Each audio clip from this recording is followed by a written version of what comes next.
Атайын Ысык-Көл областынын Жети Өгүз районунан келген делегация.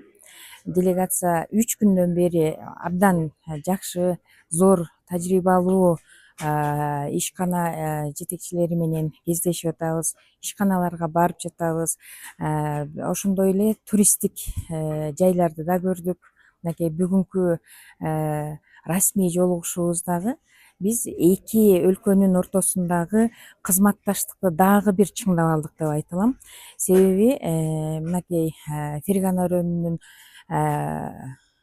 губернатордун орун басары Хуршет Рустемович бул өзүнүн талаптарын айтып, ошондой эле биз менен ошол туристтик жайлар менен кызматташууга даяр экенин, а биз тараптан болсо медицина тарабынан, ошондой эле билим берүүдөн дагы биз алака түзүп, тажрыйбаны мол алууга кызыктар экендигибизди билгиздик. Бүгүнкү расмий жолугушуу өз жемишин берет деген ишеничтемин. Расмий жолугушуудагы биздин эки элдин тарыхынын жалпылыгы, маданиятынын биримдүүлүгү дагы келечекте көп жакшы алака түзүп, жакшы нерселерге жетишебиз деген үмүттөбүз. Hozir Rishton tumanidasizlar da. Rishton haqida taassurotlaring. Rishton. Рыштан шаарындагы мынакей биз туруп аткан туристтик жай бул абдан сонун. Логистика боюнча сүйлөшүүлөр болду. Буюрса ушул иш-чараларды мындай өзүнүн эмеси менен уюштуруп алсак, биз кызматташып алсак жакшы эле болчу да экен. Рахмат өзбек туугандарга. Биз ойлойбуз, мындан дагы жакшы кызматташып, жакшы бир чогуу иш алып барып, өнүгүүнүн жолунда болобуз деп. Анткени бияктан көп биз мындай өзүбүзгө кандай десем, үйрөнчү көп нерселер бар экен. Биз барып, биз өзүбүздө дагы ушул нерселерди көбүрөөк жандандырып, жакшы иш алып барышыбыз керек да. Рахмат.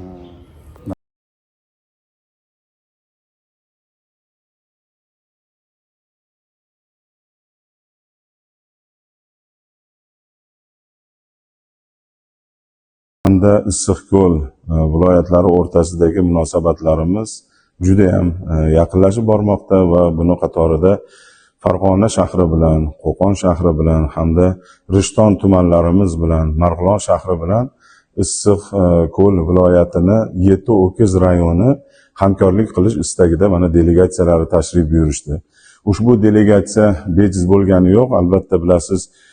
Bizni hurmatli prezidentimiz shaxsan Shavkat Miromonovich boshchiliklarida hamda Qirg'iziston Respublikasi prezidenti Sadir Nurg'ijayevlar o'rtasidagi iliq munosabatlar, o'rtadagi to'siqlarning olinganligi, o'rtadagi tadbirkorlarga keng imkoniyatlar yaratilganligi va hunarmandlarga va bir qancha mana shunaqa ikki xalq, ikki millatni do'stchiligini yaxshilanishiga juda katta keng sharoitlar yaratib berishdi.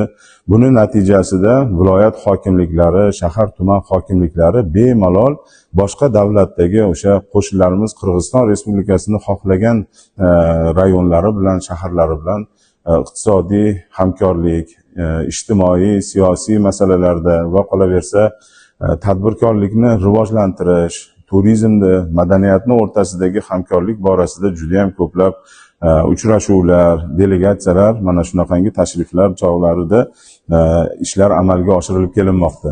Bu o'zini ta'sirini albatta ko'rsatadi. Bugungi kunda mana Yetti O'kiz hokimligi hamda Farg'ona viloyat hokimligi o'rtasida hunarmandchilik va bir qancha savdo sanoat yo'nalishida ham alohida yo'llar, alohida tadbirkorlik yo'nalishida ham ishlarni amalga oshirishni oldimizga maqsad qilganmiz.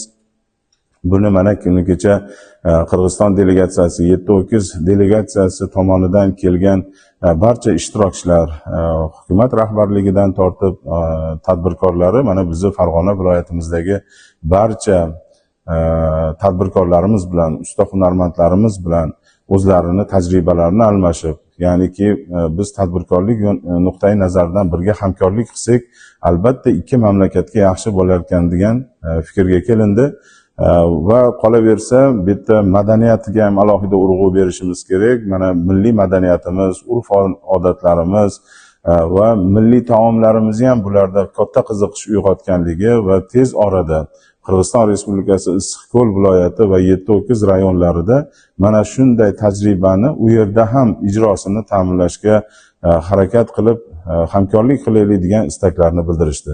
Biz mamnuniyat bilan qabul qildik. Tez kunda buni natijasini albatta Yetti-Ho'kiz rayoni va Issiqko'lliklar ham ko'rishadi.